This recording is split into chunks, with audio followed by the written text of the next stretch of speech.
آج کی ہماری ویڈیو کا موضوع ہے منگول آندھی جس سے بغداد آج تک سنبھل نہیں پایا۔ ویڈیو کو شروع کرنے سے پہلے ہمارے چینل کو سبسکرائب کر لیجئے اور ساتھ دیے بیل کے بٹن کو بھی دبا دیں تاکہ آپ کو ہماری آنے والی ہر نئی ویڈیو سب سے پہلے مل سکے۔ منگول افواج نے پچھلے 13 دن سے بغداد کو گھیرے میں لے رکھا تھا۔ جب مزاحمت کی تمام امیدیں دم توڑنے لگیں تو 10 فروری سن 1258 کو فصیل کے دروازے کھل گئے۔ 37ویں عباسی خلیفہ اپنے وزراء امرا کے ہمراہ مرکزی دروازے سے برآمد ہوئے اور ہلاکو خان کے سامنے ہتھیار ڈال دیے۔ ہلاکو خان نے وہی کیا جو اس کے دادا چنگیز خان پچھلی نصف دہائی سے کرتے چلے آئے تھے۔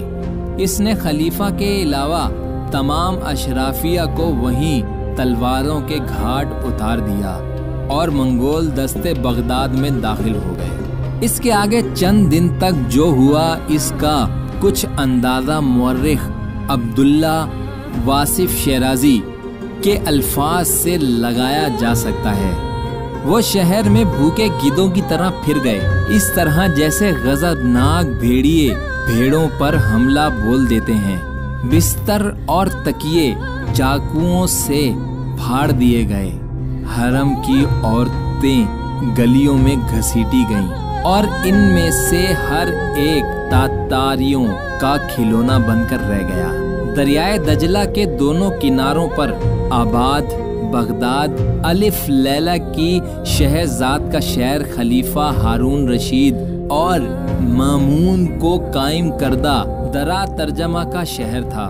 یہ وہ شہر تھا جہاں مترجموں کو کتابیں تول کر سونا بطور معاوضہ دیا جاتا تھا۔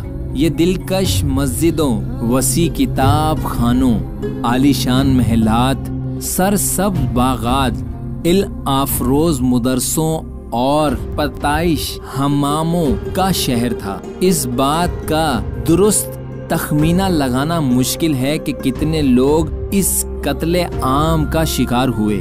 مورخین کا اندازہ ہے کہ 2 لاکھ سے لے کر 10 لاکھ لوگ تلوار، تیر یا بھالے کے گھاٹ اتار دیے گئے۔ تاریخ کی کتابوں میں لکھا ہے کہ بغداد کی گلیاں لاشوں سے اٹی پڑی تھی۔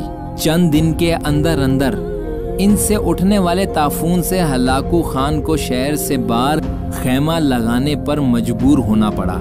اس دوران جب عظیم شہنشاہی محل کو آگ لگا دی گئی اور اس میں استعمال ہونے والا ابنوس اور سندل کی قیمتی لکڑی کی خوشبو آس پاس کے علاقوں کی فضاؤں میں پھیلی بدبو میں مدغم ہو گئی۔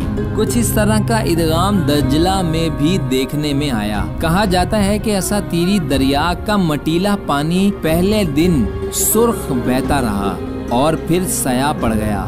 سرخی کی وجہ وہ خون تھا جو گلیوں سے بہہ کر دریا میں شامل ہوتا رہا، اور سیاہی اس وجہ سے کہ شہر کے سینکڑوں کتب خانوں میں محفوظ نادر نسخے دریا میں پھینک دیے گئے اور ان کی سیاہی نے گھل گھل کر دریا کی سرخی کو ماند کر دیا۔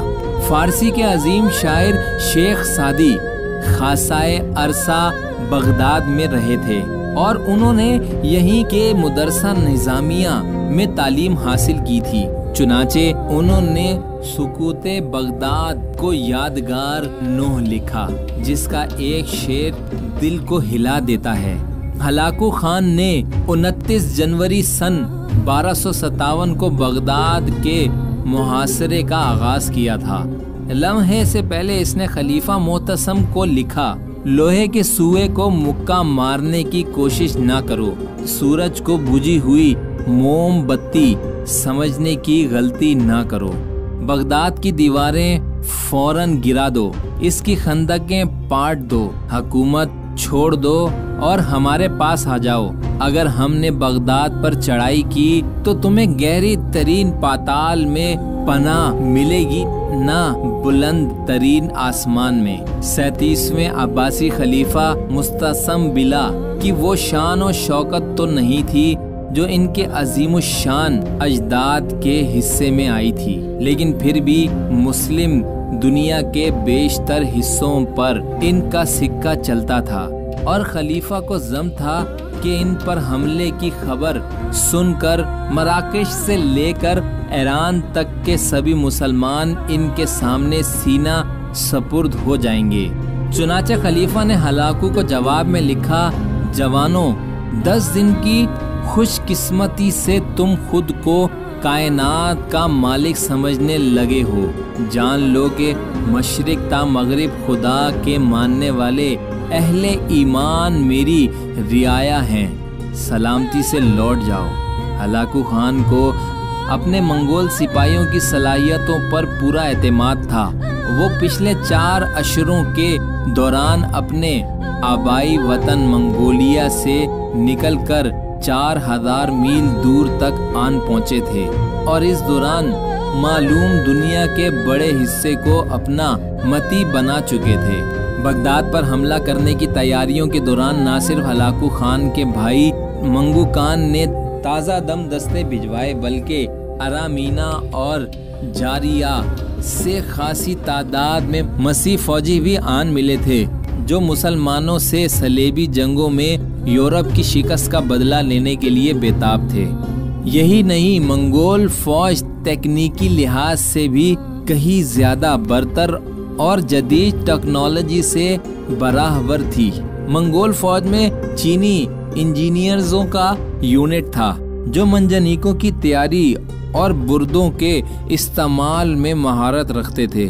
بغداد کے شہری آتش گیر مادے نفاتہ سے واقف تھے، جسے تیروں سے باندھ کر پھینکا جاتا تھا، لیکن بارود سے ان کا کبھی واسطہ نہیں پڑا تھا۔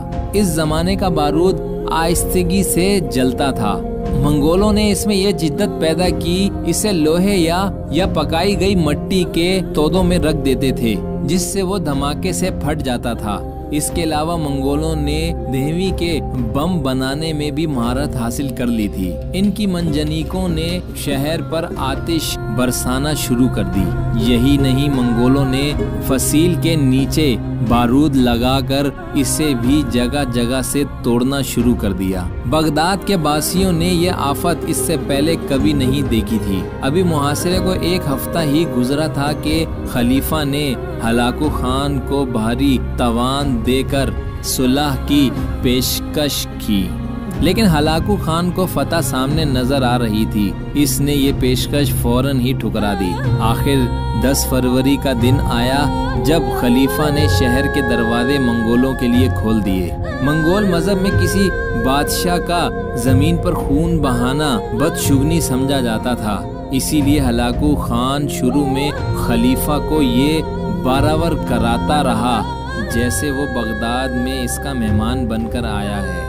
خلیفہ کی ہلاکت کے بارے میں کئی کہانیاں مشہور ہیں، تاہم زیادہ قرین قیاس ہلاکو خان کے وزیر نصیر الدین توسی کا بیان ہے کہ جو اس موقع پر موجود تھے۔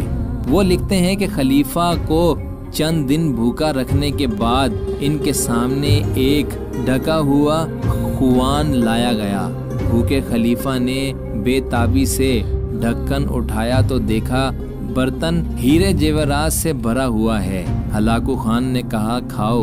خلیفہ نے کہا یہ ہیرے کیسے کھاؤں؟ ہلاکو خان نے جواب دیا اگر تم نے ہیروں سے اپنے سپاہیوں کے لیے تلواریں اور تیر بنا لیتے تو میں دریا عبور نہ کر پاتا۔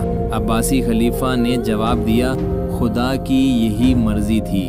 ہلاکو خان نے کہا اچھا تو اب میں جو تمہارے ساتھ کرنے جا رہا ہوں وہ بھی خدا کی مرضی ہے۔ اس نے خلیفہ کو نمودوں میں لپیٹ کر اس کے اوپر گھوڑے دوڑائے تاکہ زمین پر خون نہ بہے۔ مستعصم باللہ کے جد ابو جعفر بن المنصور نے سن 762 میں بغداد نامی ایک چھوٹے سے گاؤں کے قریب رکھی تھی۔ صرف چند عرصوں کے اندر یہ بستی دنیا کی تاریخ کے عظیم ترین شہروں میں شامل ہو گئی۔ ہندوستان سے لے کر مصر تک کے علماء، فضلاء، شاعر،